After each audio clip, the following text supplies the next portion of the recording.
지난 대선 이래에 줄곧 제가 걱정을 했던 한국 사회가 북중러 사회주의 체제로 들어가려고 해서는 안 된다.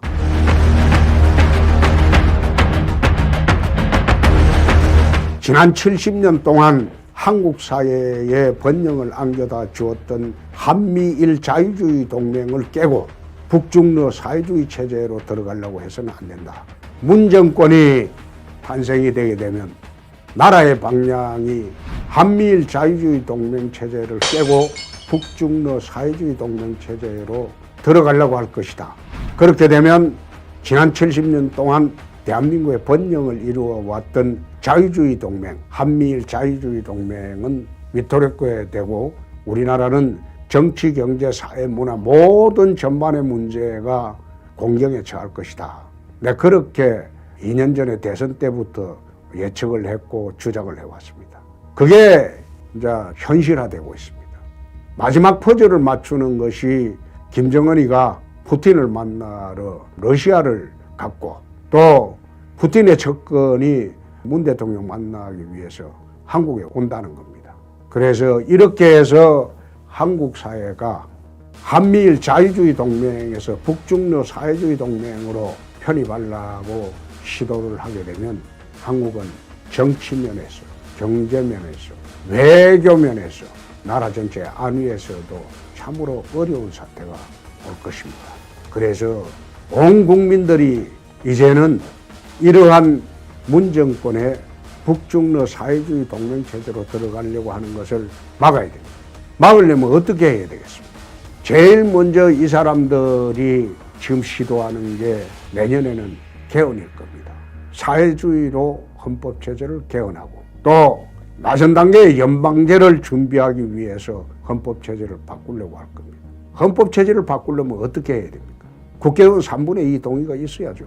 민주당 이해찬 의원이 내년에 240석 이상을 석권하겠다. 이런 무시무시한 이야기도 했습니다.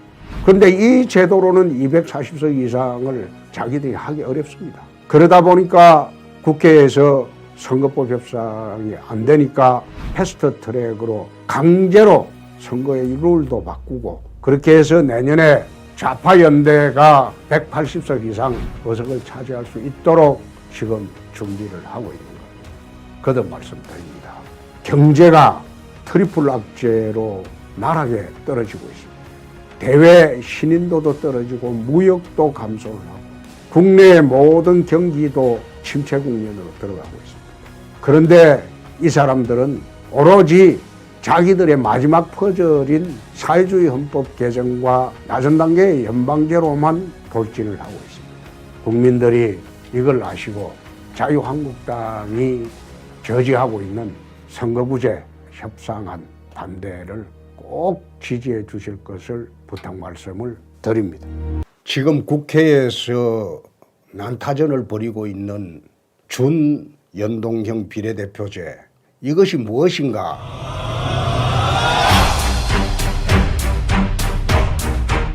이것은 전문가도 잘 모르고 국민은 전혀 모릅니다.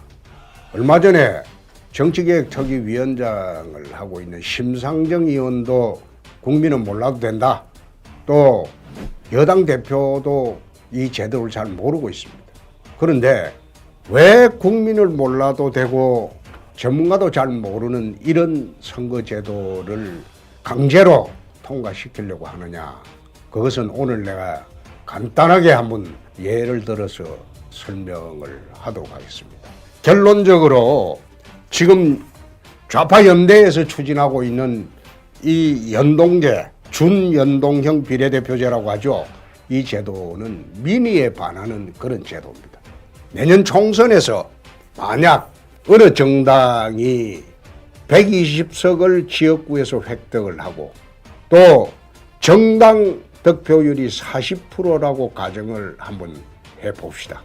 우리가 총선에서 투표를 할 때 2번을 하게 되죠. 후보자한테 투표를 하고 정당 지지하는 그 정당에 또 투표를 하고 그렇게 하죠. 그렇게 하는 목적은 후보자는 지역구의 당선자를 결정하는 그런 절차이고, 정당에 투표하는 것은 그 정당에서 추천하는 비례대표를 선출하는 인원수 할당을 위해서 투표를 하는 거죠. 그래서 어느 정당이 전국 정당 득표율의 40%를 득표하고 지역구에서 120명을 당선을 시켰다면 이 정당은 300명 국회의원 정원의 정당 득표율이 40%라면 이 사람들 계산하는 방식으로서는 4×3=12, 120명이 적합하다는 겁니다. 그러면 이 당은 120명만 지역구 많이 당선시켰기 때문에 비례대표에서는 1차적으로 준연동형, 절반만 연동형으로 하자는 거죠. 그렇게 되면 1차적으로는 이 당은 비례대표에 할당하는 인원이 한 명도 없어요.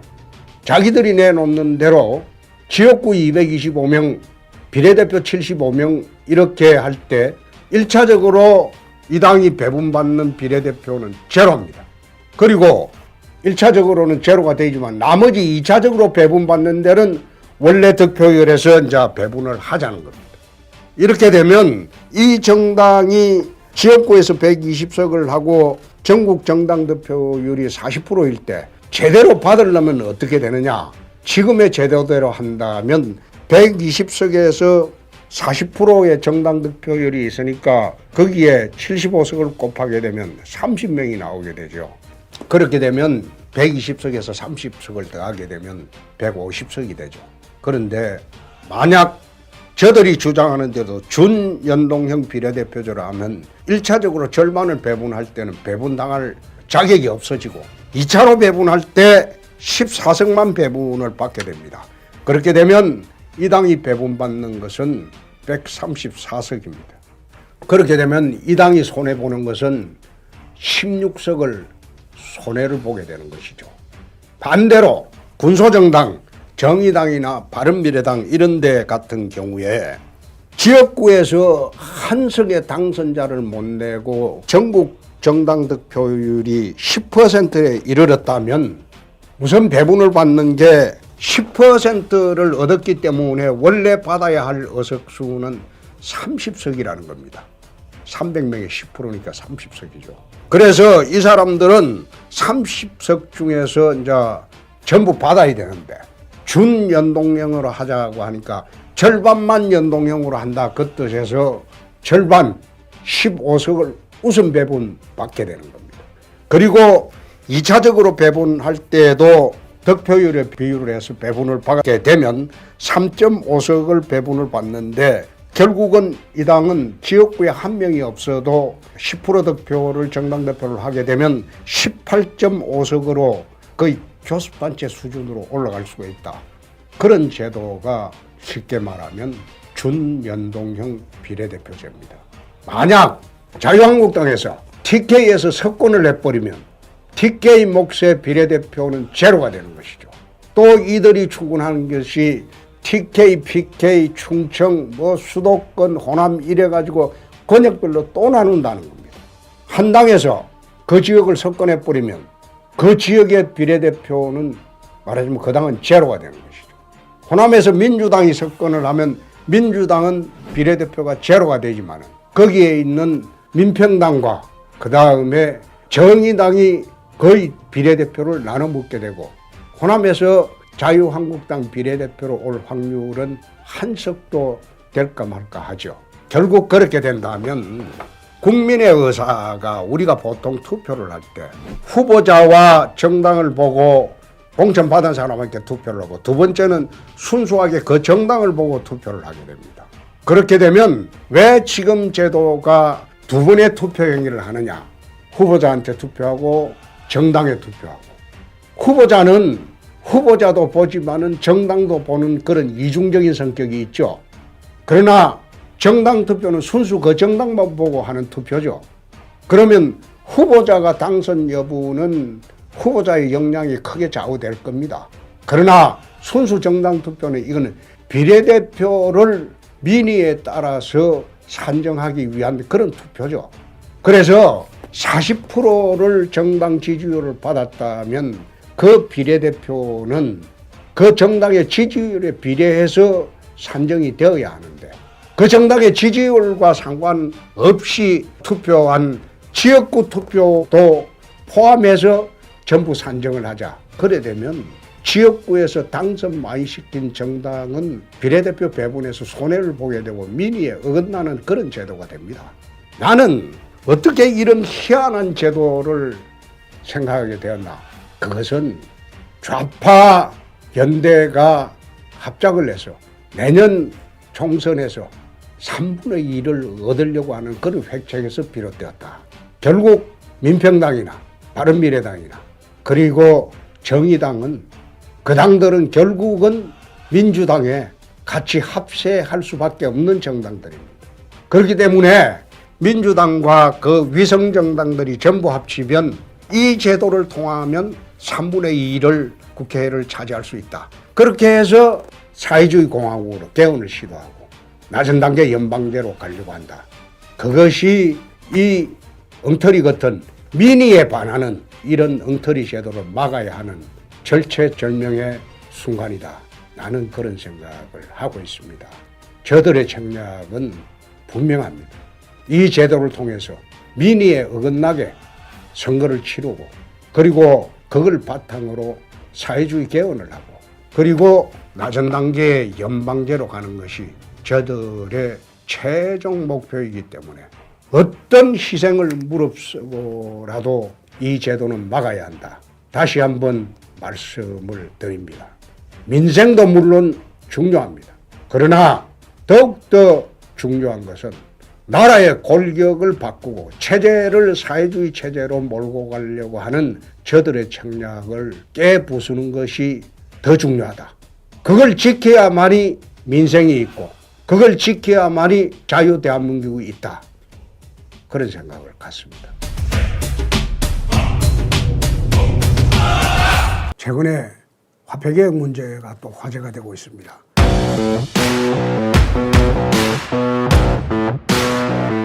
리디노미네이션이라고 하죠. 말하자면 액면가를 바꾸겠다는 뜻입니다. 1,000원을 1원으로 바꾸든지 10대 1로 또는 100대 1로 화폐 가치를 바꾸는 겁니다. 10년 만에 다시 나오는 말이죠.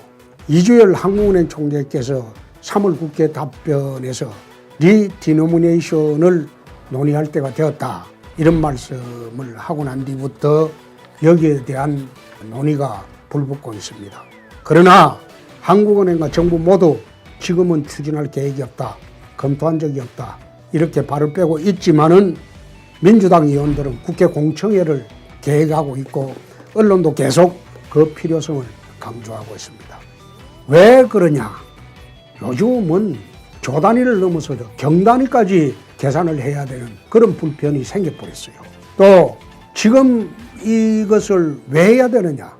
회계 처리하고 그런 문제도 있지만 세계 10대 경제 강국 중에서 달러와 1대 1000이 되는 나라는 대한민국밖에 없습니다. 그래서 최소한 100분의 1이나 1000분의 1로 바꿔야 할 때가 아닌가. 그런 말은 경제계에서도 많이 나돌고 있습니다.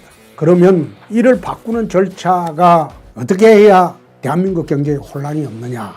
지난번에 북한이나 베네수엘라처럼 국권을 무효화시키고 일정한 금액만 바꿔주고 이렇게 해서 가진 자를 폭망하게 하고 경제에 대혼란을 일으키게 하면 이 화폐개혁은 실패하게 되죠. 또 우리나라처럼 경제 규모가 이제는 세계 10대 경제강국으로 올라선 지금에 와서 이런 식의 화폐개혁은 해서도 안 되고 할 수도 없죠.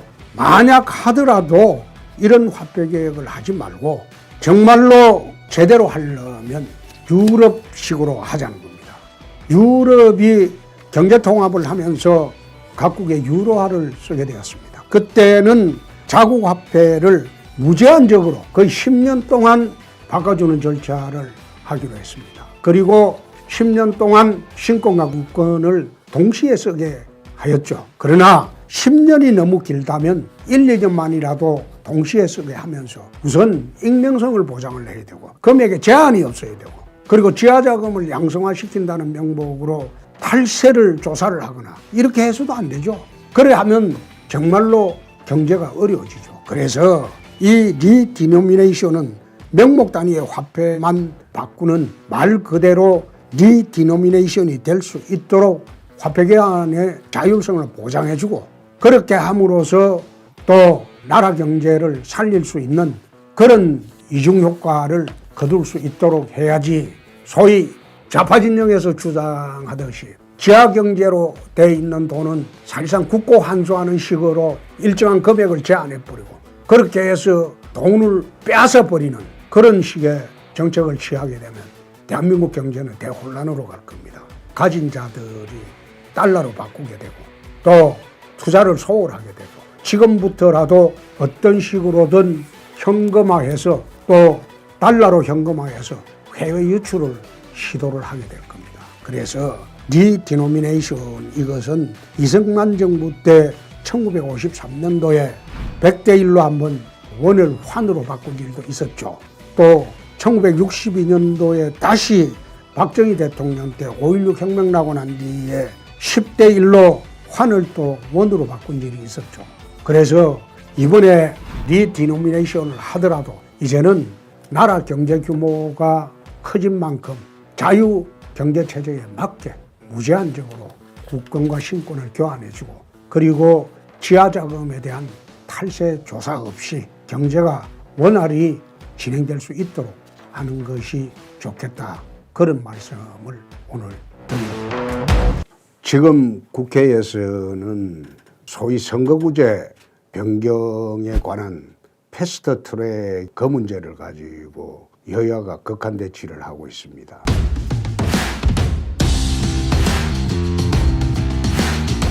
참 이것을 보면서 나라가 갈 때까지 가고 있다. 난 그런 생각이 들었습니다. 원래 87년도 민주화 체제가 들어오고 난 뒤부터 지금까지 선거구제 변경을 둘러싸고 여야 합의 없이 선거구제가 변경이 되거나 지역구가 변경이 된 사례가 단 한 번도 없었습니다. 그것은 게임의 룰에 관한 문제이기 때문에 게임에 참여하는 모든 정당들이 타협을 하지 않고는 안 되기 때문입니다. 스포츠 게임을 하는데 일방적으로 상대방의 한 선수에게 유리하게 하는 게임을 일방적으로 그 룰을 만들어서 경기를 할 수는 없죠. 그래서 모든 경기의 룰에 관해서는 참여하는 모든 사람들이 동등한 조건으로 또 서로 합치가 되고 합의가 되어야지 룰은 만들어지는 것이죠. 그래서 우리 국회가 87년도 민주화된 이래 지금까지 단 한 번도 게임의 룰에 관해서는 이렇게 단독 처리하거나 일방 처리한 전례가 한 번도 없었습니다. 그런데 이 정권이 들어와서 갑자기 선거구제를 일방적으로 자기들 좌파 연대에만 유리하게 정하려고 하는 것은 결국은 이해찬 민주당 대표도 그런 이야기를 했습니다마는 개헌선을 돌파를 해서 내년에 좌파 사회주의 개헌을 시도하려고 하는 그런 책략에서 비롯되었다. 나는 그런 생각을 합니다. 지금 준연동형 비례대표제 이런 제도를 시행을 하려고 하고 있는데 이것은 만약 좌파 연대들이 주장하는 식으로 하면 이 세계사에 유례없는 그런 제도라고 합니다. 직접 선거 원칙에도 어긋나고 그리고 좌파 연대 전체가 국회 전 의석의 3분의 1을 차지할 수 있는 그런 시뮬레이션이 나오는 그런 제도로 지금 만들어 간다면 자유한국당으로서는 개헌 저지선을 내년에 확보를 못하게 되는 것이죠. 그렇게 되면 이 나라는 좌파 사회주의 공화국으로 가고 또 문재인 정권이 대선에서 공약했듯이 남북 연방제로 그렇게 가려고 하는 것이죠. 그래서 국회에서 진행 중인 이 선거법 협상은 어떤 이유로도 통과돼서는 안 된다. 패스트트랙이 통과되기 위해서는 몇 단계가 필요합니다. 단계마다 자유한국당이 국회의원들이 이것은 자기들 국회의원 배지 다냐 안 다냐 문제가 아니고 한국 사회 전체의 골격이 어떻게 바뀌느냐, 자유대한민국이 사회주의 대한민국으로 바뀌느냐, 그 문제에 귀착한다는 그런 각오로 적극적으로 저지되도록 해주시기 바랍니다. 우리의 잘못으로 우리는 정권을 잃어버렸습니다. 그래서 이제는 우리는 빈손밖에 없습니다. 그러나 빈손을 꽉 다 잡아지면 주먹이 됩니다. 이제는 두 주먹 쥐고 항거해야 될 때라고 저는 생각합니다. 자유한국당은 국회에서 제도권에서 문정권에 대해서 항거를 해 주시고, 또 이번 5월 2일 날 서울역에서 오후 2시에 4대강 보호 파괴 저지 국민대회를 열게 됩니다. 그날을 기점으로 민생연대 그리고 국가시설 파괴 반대 투쟁을 총결집을 해서 제야투쟁도 동시에 해야 될 것으로 저는 생각을 합니다. 그래서 이번에 좌파연대에서 주장하는 선거법 개학 저지 그리고 공수처법, 공수처법은 이미 몇 번 이야기를 했죠. 민병검찰청을 새로 하나 만드는 것이다. 그래서 이 두 가지 법안 저지에 적극적으로 나서주기를 거듭 당부 말씀을 드립니다.